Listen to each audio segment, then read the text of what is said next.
Very nice to be here. Thank you, Neil, for asking me to talk about my research on Iris Murdoch and film. Yes, so I have now finished the book and it's gone into production. Hopefully it will look like this sometime next year. So this is not a work in progress. You know, normally start these research seminars saying this is a work in progress. It's too late. It's not a work in progress. But I'm in the very nice and unusual, I think, position of being able to reflect back on a very recently finished work. I only submitted it about 3 or 4 weeks ago. And reflect on it from various angles for this paper. So I'm going to try and give an indication of my approach and some of the ways in which Iris Murdoch's philosophical thinking relates to film. So yes, this talk is somewhat ambitiously entitled Iris Murdoch, Cinema and Film Philosophy. And I say ambitious because clearly they are 3 huge areas of work. So I've set myself a rather prodigious task. I've recently published an article on the Kenneth Lonergan film Margaret in film philosophy, and also I had the pleasure of guest editing a special issue of the Iris Murdoch Review on Iris Murdoch and visual culture, where I wrote a small piece about Blue Jasmine, and both those films are in the Murdoch book, and I'll refer to both very briefly in my talk tonight. But what I wanted to do was to show the relevance of Murdoch's thinking to contemporary cinema and to cinema and the way in which contemporary cinema asks many of the same ethical questions and problems of moral philosophy that Iris Murdoch wrestled with, and to show how cinema acts as a vehicle for these moral questions in ways similar to reading and engaging with Murdoch's philosophy. So what I'm going to do today is engage in detail with one of the films that I write about that I think is a very important film, Once Upon a Time in Anatolia, and show how it intersects with some of Murdoch's concepts and invites us to consider some similar scenarios and possibly even come to some similar conclusions as Iris Murdoch's philosophy does. So I'd like to say a few words initially about Iris Murdoch. I said in my abstract that her thoughts about cinema are not well known, and this is the case. She talks so frequently about painting and sculpture, art, theatre, but less so about cinema. She does mention cinema, though. I've been to the archive of her papers at the University of Kingston and been through some of her correspondence, and there are some mentions of film in the correspondence. She says here, this is to Bridget Brophy, sorry I missed the Tallulah film, it sounds marvellous. So they were clearly going to see a Tallulah Bankhead film together. And she also says in a letter to Philippa Foot, recommends that she see the German film The Murderers Are Amongst Us. She also sends a postcard of Rin Tin Tin to one of her friends, and writes to Raymond Queneau about his involvement with some Hollywood filmmakers and discusses cinema. So there's evidence in her correspondence of interest in and enthusiasm for cinema. There's another letter where she talks about how excited she is to see the Beatles film, and she hears that Ringo dominates, which she's very excited about because he's her favourite. In her published writing, there's a wonderful essay that I discovered in Vogue from 1956.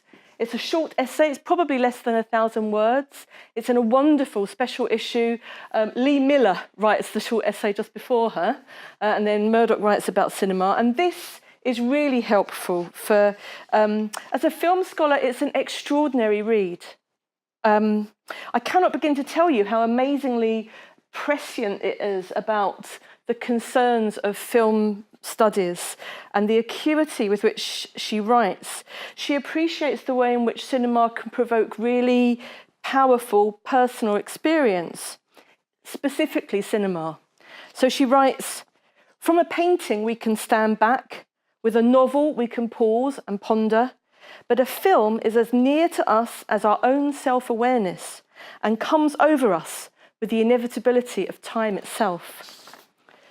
So she's writing already there about how we cannot avoid the process, the experience, and the passing of time, the passing of film, what it takes us through, in other words. And Murdoch also notes in this article just what film can do with faces. She says, there is one natural object with which the cinema is supremely concerned, and that is the human body, and more especially that most interesting surface, the human face. Here we can find tragedy and comedy made minutely concrete in the movement of a muscle and human character on display at the point where spirit and matter are most intensely fused. If cinema could do nothing but present faces, it would have enough material to be a major art. This idea, this phrase of a face, a close-up on a face showing where spirit and matter is intensely fused, is, I think, a wonderful contribution to the discussion of the close-up in film philosophy. And it was a concept that I kept coming back to again and again through my research. So the Vogue essay reveals her considerable insight into the specificity of the formal qualities of film, including sound, and enables a clearer connection between her thinking about nature, art, and loving attention, with a philosophical approach to cinema. So I'll return to the idea of the face as an ethical confrontation when it breaks the fourth wall and looks at us directly in Once Upon a Time in Anatolia. But first of all, in one of her essays from 1953, Vision and Choice in Morality, Murdoch writes about the idea of moral fables. And she considers that fictional stories are suited to thinking through moral ideas, but also that art can be not just a fable, but also consolatory fantasy. She describes this as the difference between fables that are, in her words, morally relevant and those that are purely decorative. So the difference for her lies in the role of the fable. Does it prompt reflection? Does it disquiet? Or does it simply entertain and console? And we can all think of films that offer ostensibly moral choices as the basis of the narrative in a quite simplistic hook. Would you let your wife sleep with Robert Redford for $1 million? Indecent proposal. Would you accept $1 million? It's always $1 million. Would you accept $1 million from a stranger at your door, knowing that somebody you don't know will be killed? The box. Would you keep the money you find hidden in your dead tenant's apartment? That's Good People. That's a really good moral dilemma movie. These are teasing narrative hooks in very mainstream films. But films can engage our moral thinking far more than this, in less obvious, less narrative-based ways. Before we get stuck into Once Upon a Time in Anatolia, I want to say a few more words about Murdoch. She is uniquely placed in terms of philosophical traditions, rising out of the British analytic tradition at Oxford, rejecting the analytic philosophy of her predecessors and peers in many ways, looking to continental philosophers such as Jean-Paul Sartre and Simone Weil in particular, and constructing her own framework for moral thinking. Murdoch combined her approach with a type of moral psychology and the idea that life is a kind of moral training, that rather than abstract or artificial choices based on language or definition, moral philosophy is actually concerned with the question of how I can become a better person. Different moral choices, then, difference between people, is based on different conceptual schemes. She says, I can only choose within the world I can see. So a person's conceptual apparatus focuses their range of options, determines their moral world. So importantly for Murdoch, difference between people is not based necessarily on choice or the choices people make, but it's based on vision and what they see. Moral disagreement is not about what to do in a given situation, given shared concepts, but rather in the repertoire of different concepts that people understand and employ. So she is interested not just in the phenomenon of changing one's mind about a particular case, but also in the process of revision, of evolution, and deepening moral vocabulary and conceptual scheme.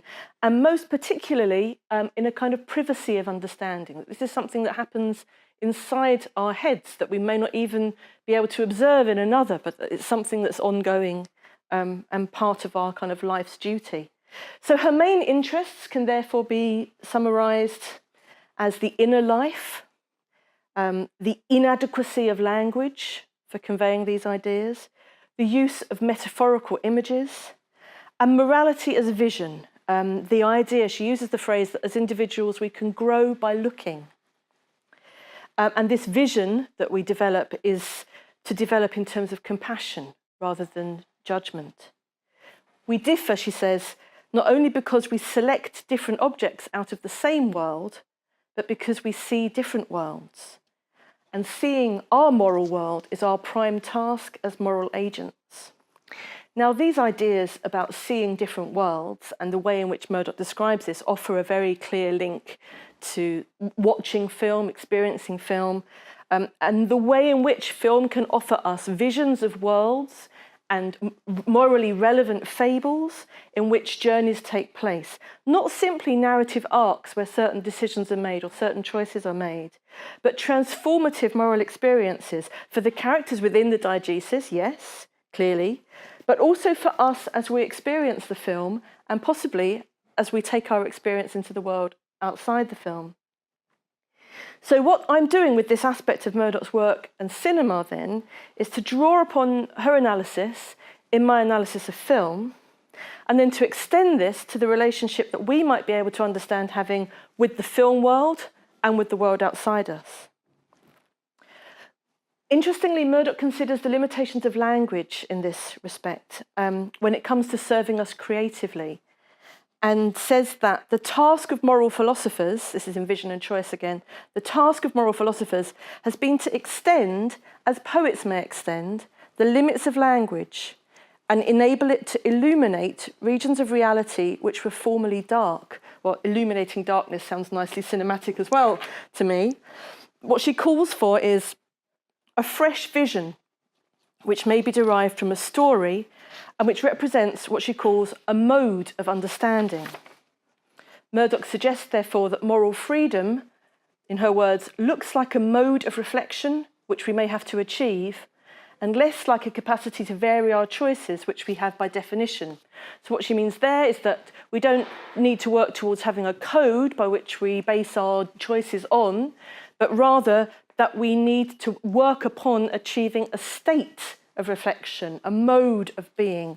It's a way of being rather than a clear rule book for choice. In another section of her famous Sovereignty of Good, she describes how morality should not be thought of, moral philosophy should not be thought of as walking into a grocer's store with an array of choices in front of you or moral philosophy approaches in front of you and picking one off the shelf. It shouldn't be like that. By the time you get to make that choice, your own way of being should be able to dictate the choice that you need to make. So deliberation and reflection, this is where the work is done. This is where the changes are made. And for those of you who've seen Once Upon a Time in Anatolia, you'll know that there's plenty of time for deliberation and reflection across the 3 hours of that film. But by bringing Murdoch and Anatolia together in an exploration of the moral deliberation of the film's protagonist and our assessment of his choice, we can learn more about the idea of film as a morally relevant fable rather than a fable that is purely decorative. So Murdoch's thinking about inner vision relates to the experience of film, and there are at least 4 aspects to this. I've just missed out my couple of vision. Yeah, they're my Vision and Choice quotes. There's my Murdoch and Anatolia quote. This is the Dr. Chamal who breaks the fourth wall and confronts us with his thoughts at the end. These are the points that I think we need to bear in mind. I have needed to bear in mind while bringing these disciplines together. There's the idea of a private moral journey that we're all on, according to Murdoch, compared to what supposedly is the communal experience of film. I've always thought the idea of the communal experience of film was slightly overplayed in film studies, and that in fact, for a film philosopher, most of the work we do in response to the film is in fact done up here as a private moral experience. Then there's the idea of differentiating this from simple narrative interpretation.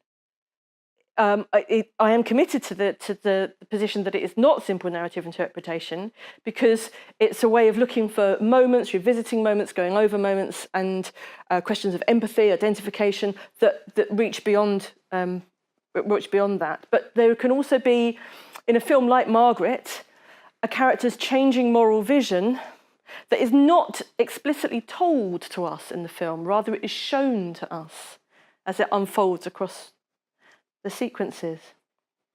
Then there's the idea that a filmic moral journey might actually affect us in the real world, actually affect our own conceptual vision, what we value, how we consider certain decisions or choices in the world, or the kind of person that we want to be, rather than just our conception of the film world. And of course, whether or not these are different. Murdoch would say that they are not necessarily different, that in fact, the effectiveness of art on our moral consciousness actually has an effect on our own personal imaginary and our own being. So the changes within us. So whether or not it's something in relation to something that happens in front of us or something that happens in front of a camera in front of us, doesn't matter. There is, of course, the relationship between morality in the real world and morality of the film world, the difference between the two. And we might be prepared, for example, to indulge a renegade cop or a rehabilitating paedophile if they are played by Clint Eastwood in Dirty Harry or Kevin Bacon in The Woodsman, than if they are people we are to encounter in real life or in the world in which we live. So I think this is something we need to be acutely aware of. Something that I find with students all too easily is that they slide from opinions of the film world to opinions of the real world. And there's all that work about law and film, how films are kind of popular legal discourse, and that most people get their ideas about justice, legal justice, natural justice from the film world. So we need to be careful there. So I think this is something we need to be acutely aware of when talking about morality in the movies. How precisely are we implicated in a film's morality? It may be a mixture of, as I say, identification, sympathy, empathy, physical affect, and judgment. And this is what I've thought through in relation to Blue Jasmine. Although she is dismissed by most people in the film and the director himself and critics, Jasmine, played by Cate Blanchett in the film, is, I suggest, by paying close attention to her and understanding over and over some various moments in the film, we can enable a more compassionate view of her and judge her less harshly. Now, to Murdoch's essay, The Sublime and the Good, from 1959, she discusses the role that art can play in the acceptance of one's consciousness as inherently limited. And this is getting towards the idea of unselfing that she borrows from Simone Weil as the basis of her moral vision. It's about the loss of self and the focus on the other. So her moral realism is founded on a commitment to being less egocentric. And this involves effort on behalf of individuals and attention to others as individuals. So taking issue with Kant's view of aesthetics and ethics, Murdoch argues that art and morals are one, and that the essence of both of them is love. For Murdoch, love is the perception of individuals. Love is the extremely difficult realisation that something other than oneself is real. That's a very famous line from Murdoch. It's wonderfully strikes at the heart of what she says. Love, and so art and morals, is the discovery of reality. What stuns us into a realisation of our supersensible destiny, I love that phrase, is not, as Kant imagined, the formlessness of nature, but rather its unutterable particularity, and most particular and individual of all natural things is the mind of man. And this is what I think happens to us as we watch Once Upon a Time in Anatolia, and we come to study the particular mind of the protagonist, Dr. Jamal. So, Once Upon a Time in Anatolia, directed by Nuri Bilge Ceylan, is a film that demands effort and attention. There's no doubt about that. I recommended it to my mum when it appeared at her film club, and she has never forgiven me. She said it was so long, there are no women in it, it's just men driving through the desert, it's the most boring film I've ever seen. I said, yes, I love it. But the film not only shows us many scenes where unselfing does not occur and where egocentric solipsism reigns, but also it demands that we pay attention to the plight of another. And it demands this not just by the narrative, but by formal means.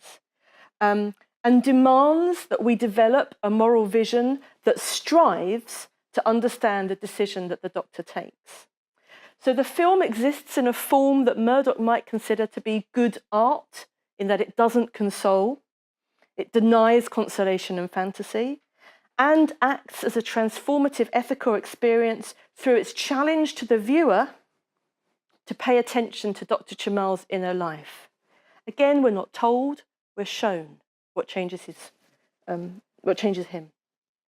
So I suggest in this way that the film operates as Murdochian moral realism, and not only as art on screen, as Chamal the doctor feels compelled to act in flagrant breach of his professional codes of conduct, but also as an exercise in unselfing for us, as we are compelled to recognise the doctor as a centre of moral meaning and to see the world that he comes to see. Importantly, we don't have to agree with it, but we have to be able to see it. So now, for some close film analysis. So the film begins with a direct focus on obscure vision, looking through a window onto the life of others that we can't really make out. Perhaps it's a cell, perhaps it's just a room at home. It's certainly a scruffy room. A television casts a blue light in the corner. Traditional Turkish music can be held. And then we see that there are three men clinking glasses, eating together, drinking raki, adding water to the drink. It looks very convivial. In fact, this encounter will end in murder that we don't see. And the next that we do see is the hunt for the body of the dead man. We next see a still landscape shot with looming car headlights, glowing like bulbs or glowworms or something. The cars pull up and they all get out. And that is essentially the pattern for the next hour and a half of the film as they drive through Anatolia looking for the body. That's the challenging search for where the drunk killer left the body the night before in a featureless landscape that he can't remember. So it's a police procedural. It's a crime setting, but it's not a whodunit. It's more of a wheredunit. We know who did it right from the start. And along the way, the group of men, for it is ostensibly all men, negotiate their roles in the drama. And in truly Murdochian terms, their visions of the world, their moral visions, their inner lives, their values. The scenes inside the car establish the men's roles and places in the drama. In systems of local law enforcement, there are police officers from local towns, civil service, there's the prosecutor, there are four men in conversation, and they're on their job. It's a fairly normal night for them. But in the middle, on the back seat, is the criminal, the killer, Kenan, hardly able to keep his eyes open with exhaustion and horror at what he's done the night before. The camera moves in slowly on Kenan, almost imperceptibly on this figure as he struggles to stay awake, whilst the others talk about cheese and yoghurt and possible prostate problems and how often they urinate. So it emerges that Kenan can't remember where he left the body because he was drunk, but also because the landscape is so featureless. Now, the still observing Dr. Chamal, who we can't even see for most of these shots, in the corner there, emerges as a slightly separate character from the rest of the car. He smiles along with the chit-chat, joins in sometimes when he's asked for opinions, but he stays behind. He always holds back a bit from all the searches. He has authority on the medical matters, clearly, but there's also the prosecutor on the left and the police, the superintendent, and the suspect, and the other man from the meal the night before. So this is a gruesome journey, but there's also humour here. It's not necessarily overt, but it's very kind of workaday, quotidian humour. So when the police inspector's phone goes, the ringtone is the theme from Love Story, and on the other end is his angry wife shouting at him furiously, and he's calling her sweetie, and it's all just kind of quite banal and everyday. So there's banality interspersed with moments that might appear, if not surreal, certainly poetic. And one of the places where they stop, as the doctor's urinating next to a rock, a flash of lightning illuminates this carved face. It's an incredible moment. It really makes you jump when you see it. And what does it mean? I think it could mean various things. Perhaps with light, you see what's really there, or what is there is more than you think there is, or that the past is always present in your life and will outlive you. I think there's something in this. They certainly contemplate their place in time. They compare themselves with Solomon, who lived for 750 years, and they talk about the rain, how the rain will fall again and again even after they've gone, and how short life is. And they discuss how things change, the idea that these events they're engaged in now will become a story. And one of them says, you can tell it like a fairy tale, which is probably where the title of the film comes from. So there are insinuations that this is a story of the ages, not just of a particular time and place. There are long, slow shots of extreme beauty, one where there is a train of lights passing through. So exquisitely pictorial landscape shots, but also seemingly unrelated moments of contemplation. One of the moments I find quite striking is a beautiful apple illuminated by car headlights rolls off a tree, bounces down the hill, floats along a stream, and then joins others rotting at the bottom of this little stream. So what might this mean? Is it an overdetermined metaphor for waste, for destruction? It's certainly a shot that commands consideration. It's a sequence that plays out over some time. It also takes us out of the immediate situation. Perhaps it's a comment on randomness, or the fate of the individual. Perhaps it's just a loss of hope, or that everything is heading towards death as soon as it is born. I think it's this. They stop in a village overnight and share dinner with the local people, hearing about the villagers' problems and their worries, their food, their money worries, their marriages. And the mayor, or Mukhtar of the village, has a young daughter who silently serves the men tea.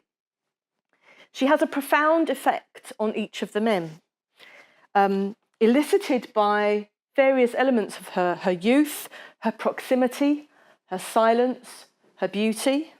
I've seen this moment described by others with great reverence as true filmic epiphany, but for me it's a very uncomfortable and telling sequence, drawing attention to the combination of the repression of this young girl and the exploitation of her.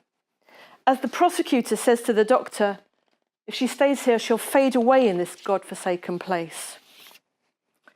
Meanwhile, that police inspector is effectively torturing the killer, Kenan, by sleep deprivation. And this whirling, windy little village takes on the appearance of a sort of existential maelstrom, or a long, dark night of the soul. Here, the prosecutor tells the doctor a story about a woman who predicted when she was going to die. He spends hours, he says, trying to get to the bottom of why what he calls this gorgeous woman who predicted her death did die when she said she was going to. This buys into the film's idea of women as mystical, tragic and dangerous, which the film kind of projects. The doctor asks him rational, scientific questions. Why wasn't there an autopsy? Nobody dies just because they say they're going to. But the prosecutor insists there was nothing suspicious and says, why carve up a beautiful young woman's body for no reason?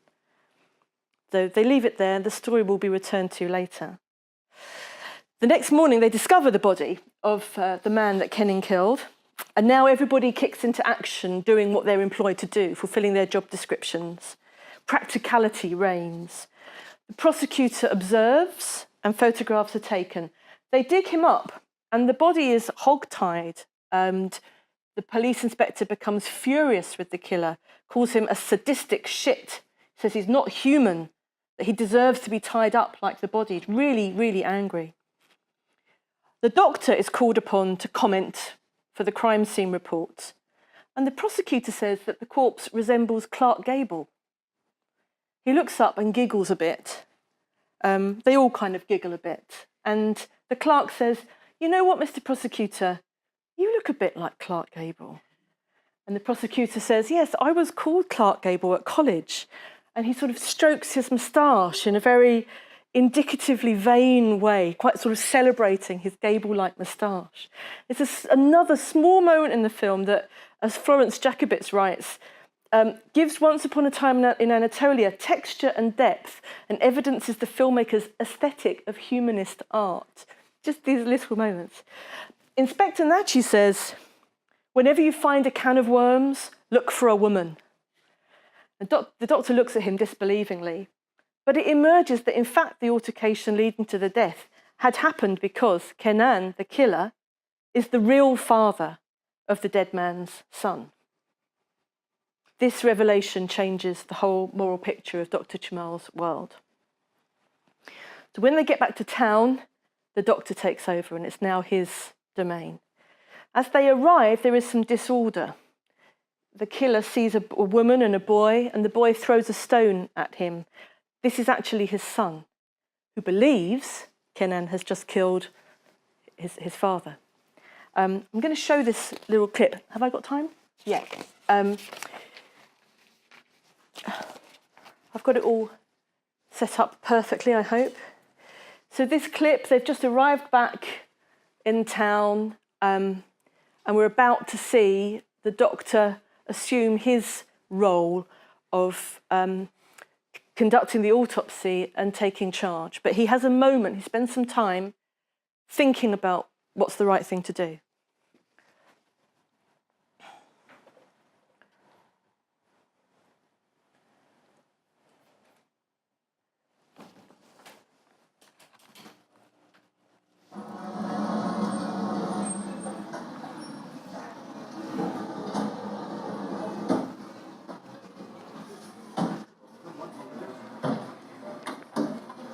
This is the doctor with the scarf.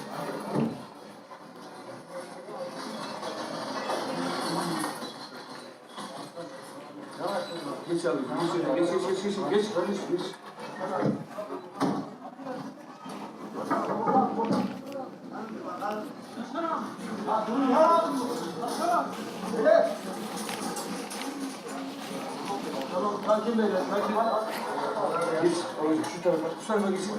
Bilgileri yükler. Doktor bey bilgileri geç içeri. Geç şöyle, geç. Söyleyecekler, geç şöyle. Geç şöyle. Beyler. Tamam, verecekler, geç şöyle. Evet. Jandarmanın arabasına alın.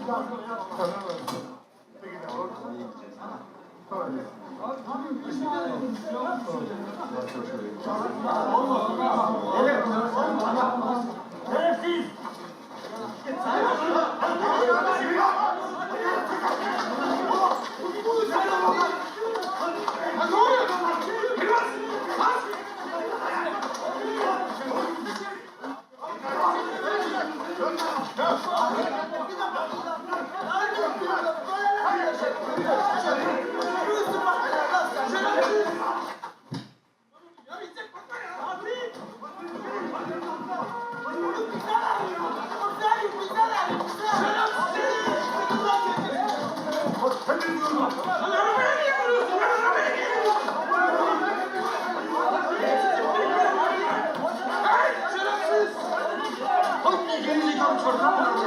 Ya savcı bey söyledi. Ben tabii indirme dedim ama.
Okay.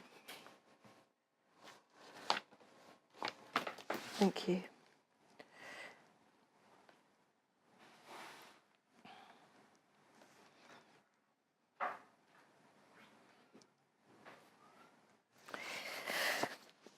So we move away from the main business of the film to spend some time, basically, with Dr. Jamal. He arrives home and turns on his computer. Then images fill the screen. Him having dinner with his ex-wife, him with a slightly 80s haircut, I think, as a boy by the sea. Then we realise that he's actually looking at a bundle of photographs of his own life, looking back to the age of the boy who is a similar age to the boy who's just thinks his father's been murdered. He looks out of the window at a cat near a bin, and then he turns around and looks us straight in the eye. It's a really, really arresting moment. And there's a gripping connection when you first see the film and you don't expect it between us and his character. He frowns slightly as he looks at us. What does he see?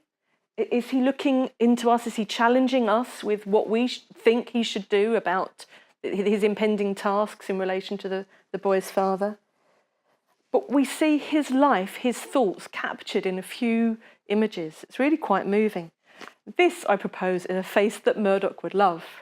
It captures the tension, the fusion of spirit and matter, emotion, thought, worry, physicality in the way that film can. We hear him breathe, we see him frown. It's not a static image. But more than that, it throws out an ethical challenge. What should I do? Nachi, the prosecutor, comes in for a prescription for his son and reiterates that it looks like Kenin, the killer, is the boy's father. And he says, as if to drive home the point, it's the kids that suffer in the end. The kids pay for the sins of the adults. Jamal then goes for a little wander around town to clear his head. He goes for a Turkish bath, literally wiping his eyes. It was the vision of the metaphor for clearing his vision is very strong, seeing through the steam. He watches people in the village sweeping the streets, sees steam coming out of the chimney, just people cooking their dinner, getting on with their lives. Indicative of sort of domestic activity. He looks at birds nesting in a gutter. He pays attention to the world around him and he's moved by it. He speaks to locals about the case in a tea bar. Clearly he has some status amongst the locals, but also he clearly respects them and what they say to him about their views. Back at the hospital, he peeks into the kitchen and sees that the little boy is eating. The chef has given him some food. And Yasser's wife is sitting outside, her foot bouncing nervously. She doesn't speak, and nobody seems to speak to her either, except to identify the body.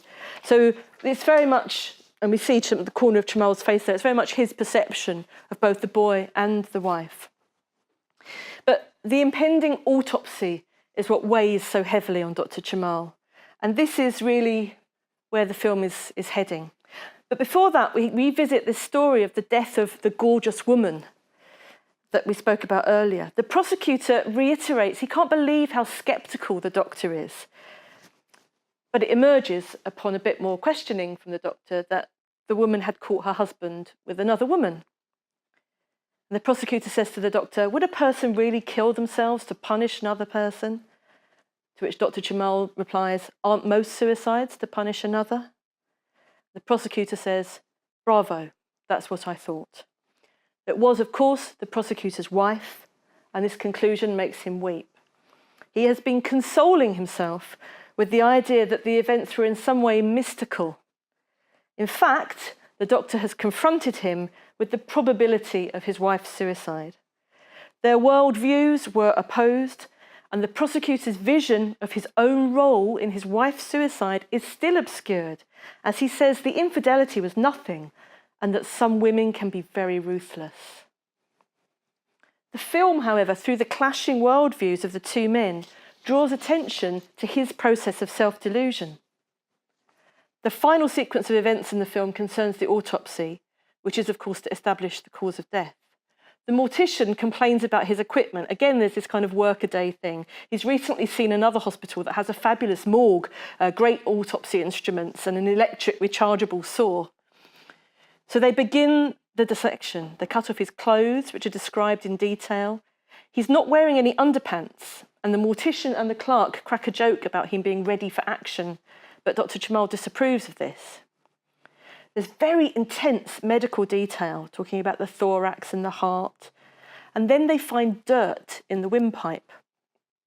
This suggests that the man was buried alive.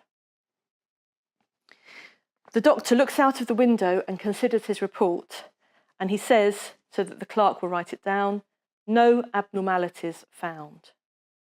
The mortician queries him, the clerk queries him, but Jamal insists, no abnormalities found.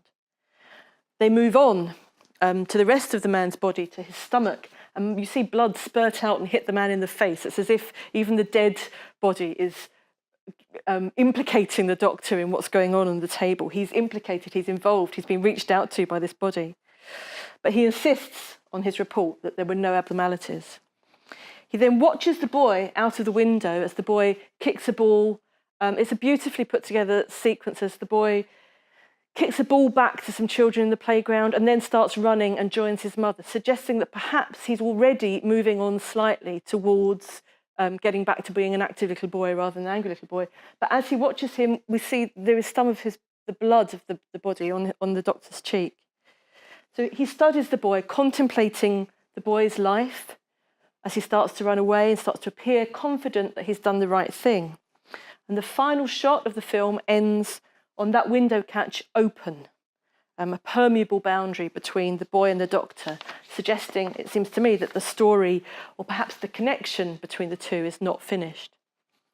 But I finished this film transformed by the story of Dr. Jamal's choice. Its questions and effects reach into the future.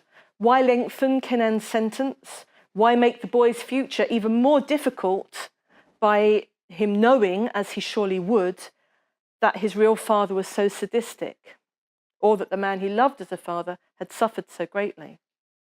That detail, the burying alive, will be omitted from the boy's future. He plans to omit it from the boy's future, and the doctor has taken that decision wholly upon himself. As Florence Jacobitz writes, the film demonstrates that codes cannot always accommodate human frailties. Life is not clear-cut, and a certain amount of generosity and empathy is necessary to temper the rigidities of every system. And it's not just in this moment. Other moments in the film where Canon is shown kindness, offered a cigarette, offered a share of food, given tea, that leads to his breakdown, actually, and revelation about the paternity of his son and what led up to the murder. So, can this film be art such as Murdoch would consider it? In The Sublime and the Good, she says quite explicitly, I take my theory to apply to all the arts and not just the literary arts. The notion of a loving respect for a reality other than oneself is as relevant to the making of a vase as it is to the writing of a novel. And there is, of course, the comment about film being a major art through what it can show on the human face. And it seems to me that we are compelled to see Dr. Jamal with a loving respect, even if we don't agree with what he's done, through the visual style of the film, the revelation of the film, of him in the film, and how it shows us differing moral visions. Murdoch cites the enemies of love as convention and neurosis, and the characters in Anatolia show this. There's convention in the procedure, the hierarchy, the process, and the self-delusion. The film, however, does not. As Nancy E. Snow writes, when we look intelligently at art, and I love this bit, and here I include the art of popular culture, such as vampire films, we learn to focus and direct our gaze in ways that heighten sensitivities. We become aware of the nuances of good and evil, of human weakness and strength, and, one hopes, our attention becomes informed and guided by compassion. Murdoch, after all, thought that moral refinement of attention resulted in a loving gaze, a gaze which scrutinised the world with kindness. The implications of this notion of loving attention for the film are not only a deeper understanding of the form and style of the film, the need for humanism and realism in the unfolding of the world of these various characters, and why it takes such a long time, but also a fuller understanding of what leads Jamal to decide to lie, and perhaps a broader consideration beyond the film of circumstances in which telling the truth is not the right thing to do. Okay, by way of conclusion, I'd like to finish with a very brief look at Clouds of Sils Maria from 2015. In The Sovereignty of Good, Iris Murdoch wrote that she could see no evidence to suggest that human life is not something self-contained. We are, she said, transient mortal creatures subject to necessity and chance. And yet, in this same essay, Murdoch also argues that a moment in nature, good art, and the attempt to see the unself can affect the goodness of a human life and virtuous consciousness. She is not a believer in God, and she is a believer in metaphysical virtues. These concepts, I would suggest, can be seen to be at work in The Clouds of Sils Maria. The protagonist, Maria, I presume some people have seen this, but is a successful actress who is self-centred, temperamental, and a demanding employer of her long-suffering personal assistant, Valentine. She exists in what Murdoch might call a state of heroic solipsism. Confronted by the loss of a loved one, the delusion of professional flattery, and the harsh realities of being an ageing actor, Maria's life is characterised by isolation, vulnerability, and the judgment of others. Through the search for the natural spectacle of the titular clouds of Sils Maria, the process of being involved in the production of good art, the groundwork is set for Maria to develop and change, and in Murdoch's language, perhaps, realise that something other than herself is real. She fails to do this, however. She fails to open herself out to her assistant or pay her enough attention, to the extent that she doesn't even realise her assistant has left when Val leaves her on the top of a mountain like this. She's still calling out for her. She doesn't realise that Val has actually gone. She remains solipsistic, even in the face of insults from her younger co-star. And for us as viewers, I would say that this occurs. We are presented with a truthful image of the human condition in a form which can be steadily contemplated. And indeed, this is the only context in which many of us are capable of contemplating it at all. For Murdoch, art transcends selfish and obsessive limitations of personality and can enlarge the sensibility of its consumer. She says, art is a kind of goodness by proxy. Most of all, it exhibits to us the connection in human beings of clear, realistic vision with compassion. Vision with compassion. That is the Murdochian ethics of looking, which film can inspire. But it need not. We may feel compassion for Dr. Jamal in his silent prioritisation of the boy, but we see resistant solipsism in Maria as she fails to learn or change despite many opportunities. In this way, we can see film as offering the possibility of moral transformations which we can share, and delusional resistance which we can contemplate.